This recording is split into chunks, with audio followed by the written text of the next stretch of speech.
Hello, I'm Matt Donnelly, and this is your Tampa Bay Buccaneers versus the Dallas Cowboys Sunday Night Football prime time preview here. We are in week number 1.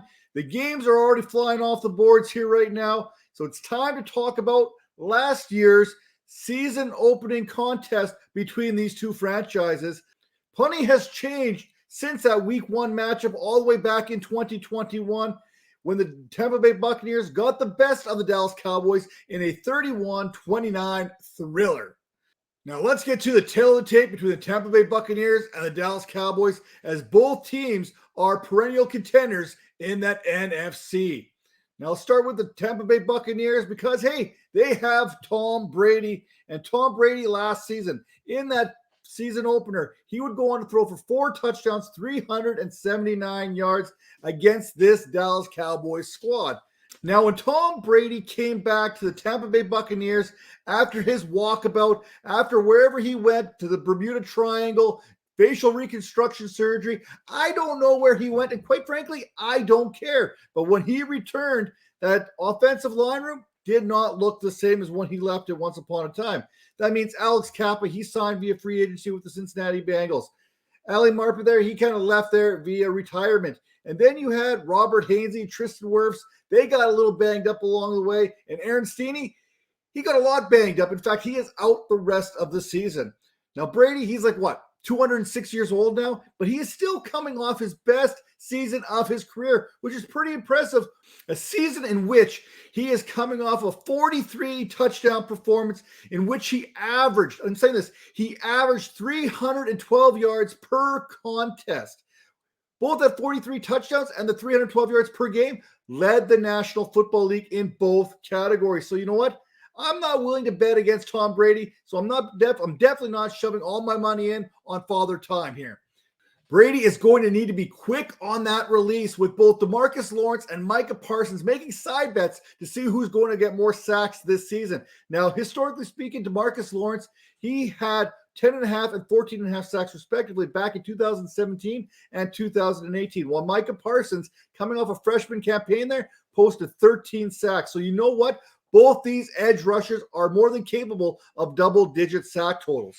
Now for the Dallas Cowboys, Dak Prescott. Prescott and the Cowboys will once again be looking to keep up on the scoreboard. Hey, this scoreboard could absolutely be getting lit up all Sunday night here. For Dak, Amari Cooper, Cedric Wilson, they are gone, and Prescott must find a way to replace their production. Divvy up those targets, those 214 vacated targets that ended up being worth 32% of all the targets last season. This is great news for CeeDee Lamb. It's good news for Jalen Tolbert, Tony Pollard, Jake Ferguson. Oh, did I mention that Michael Gallup, he's not playing in this contest either, which adds a whole new wrinkle to this dynamic. Now, Prescott, he is coming off a season which he threw for nearly 4,500 yards and tossed 37 touchdowns, including 403 yards coming in that home opening performance against the Tampa Bay Buccaneers in last season's opening day loss. Prescott, he's going to be looking to avoid pressure himself, pressure that involves Levante David and Devin White coming up the middle, as well as Shaq Barrett and his 10.5 sacks and his 22 quarterback pressures in 2021 coming off the edge. Vita Vea and Akeem Hicks, along with the rest of that defensive front, it's just not fair, especially if Hicks is the Hicks of old. Now moving along to the running back position, we have Leonard Fournette. In 2021, Fournette's playoff success from a season prior would carry over, as he would run for 812 yards last season, averaging 4.5 yards per carry, scoring 8 times on the ground. Now, in the passing game, Fournette would add 454 yards on 69 receptions, ranking him 5th in fantasy production there in PPR formats. It's safe to say Fournette's weight concerns throughout the offseason may have been greatly exaggerated. Now, Dallas, they retooled this linebacking core, adding Anthony Barr alongside Leighton Vander Esch and a little sprinkle of Jabril Cox in there, depending on where Micah Parsons is going to be lining up. Now, Rachaad White, kind of that backup kind of running back here for the Tampa Bay Buccaneers, he surpassed both Keyshawn Vaughn and Gio Bernard rather easily on this Buccaneers depth chart, thanks to being able to do everything that Bernard can do, except better. He's bigger, he's stronger, he's faster, and quite frankly, he can catch the ball much better. How often we will see him in week 1 is anybody's guess right now, as Fournette happened to be on the field with Tom Brady on 3rd and long during the preseason. Now, turning our attention to the Dallas Cowboys backfield, this is one of the better backfield combinations in the entire National Football League, led by Ezekiel Elliott.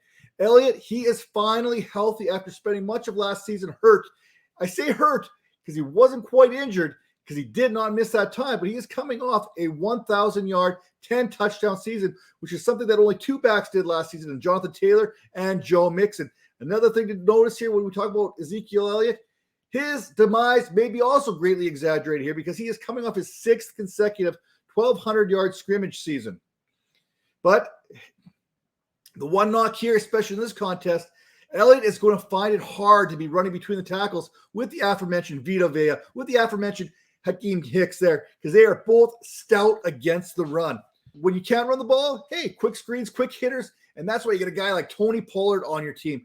Pollard last season, as far as the running is concerned, he averaged 5.5 yards per carry on his way to 719 rushing yards. But with the injuries to these receivers, I mentioned Michael Gallup's out. Cedric Wilson, he left via free agency. Amari Cooper, he was traded. I mean, this receiver room is quite depleted compared to last season. So don't be surprised if you're seeing Tony Pollard line up in the slot more often than not, especially when Ezekiel Elliott is on the field. When Pollard is on the slot, you have to figure it's going to be Sean Murphy-Bunting in coverage, not a linebacker. And either way, it's the linebacker, it's Murphy-Bunting. It doesn't matter. Advantage goes to Pollard here in this one. Now let's talk about those pass catchers here. Let's talk about the Bucs wide receivers and what we can expect and who may be on the field for this week 1 contest, starting with Mike Evans. 8 straight 1,000-yard seasons for Mike Evans. Can we give this man a little bit of respect? I'll say it if no one else is going to say it. Mike Evans is a Hall of Famer. There, it's done. And as long as Brady is throwing him touchdowns, Evans is going to be catching them. The Brady-Evans combination has accounted for 27 touchdowns over the last 2 seasons, which means as long as Brady's in there, Evans is going to be catching himself double-digit tutties. It's not like this combination has been doing it against Joe Schmoes and whatnot. Evans has been doing this against the number 1 corners on opposing teams, an NFL high 39% of the time over these last 2 seasons, and he's walked away with 144 receptions and 2,041 yards, which means Trevon Diggs should have Mike Evans in coverage all game long, and I'm not even sure Trevon Diggs wants any of that smoke. Now, Chris Godwin, only 1 pass catcher, has made it back post-ACL surgery within 8 months, and that guy, it was Rob Gronkowski. We know he was just built different.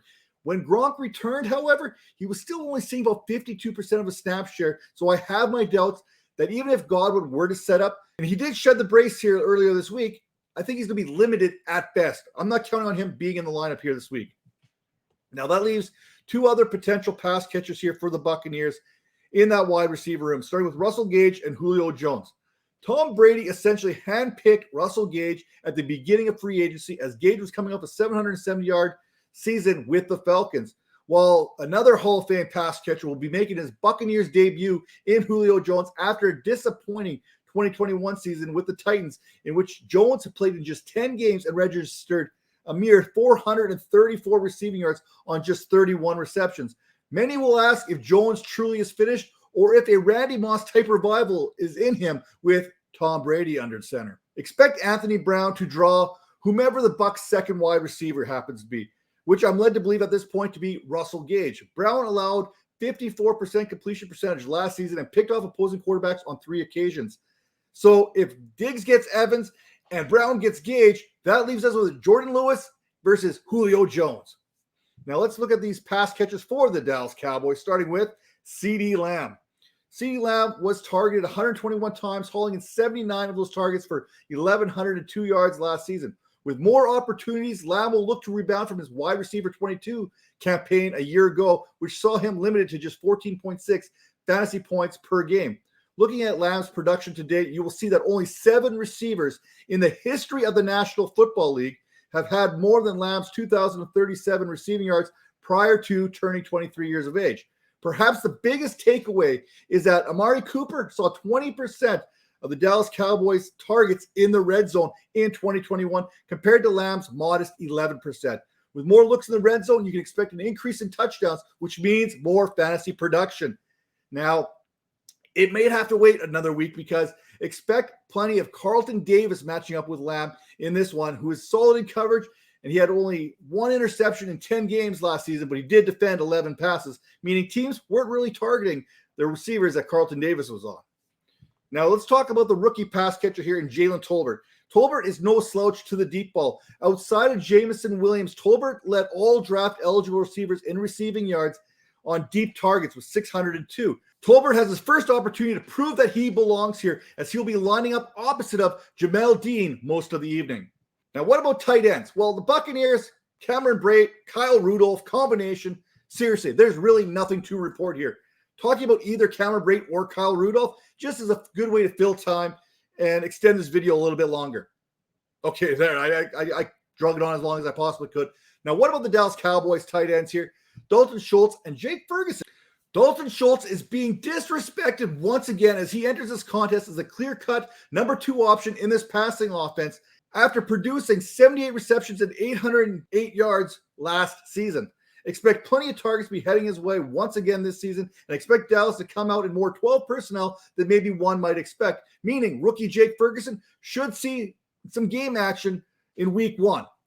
That said, both Levante David and Devin White are more sideline-to-sideline type defenders whose pass coverage skills against tight ends and running backs out of the backfield is somewhat underwhelming. If Tampa Bay doesn't use one of these linebackers on these tight ends, expect plenty of Antoine Winfield to step up if he's not bracketing CeeDee Lamb already.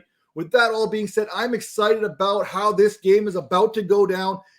When you have Tampa Bay, when you have Dallas, you have yourself a prime time showdown, and that's what we have here on Sunday Night Football. With that all being said, hit that like button, hit that subscribe button, and make sure you are tuning in as we have plenty more content coming your way each and every week as this season rolls on. And head over to fantasypoints.com today. Use a promo code 22Vipers10 and get yourself 10% off that subscription. Your fantasy draft is just half the battle. It's all about that day-to-day management that will put you over the top. So again, fantasypoints.com. They are there to help you. We'll see you next time.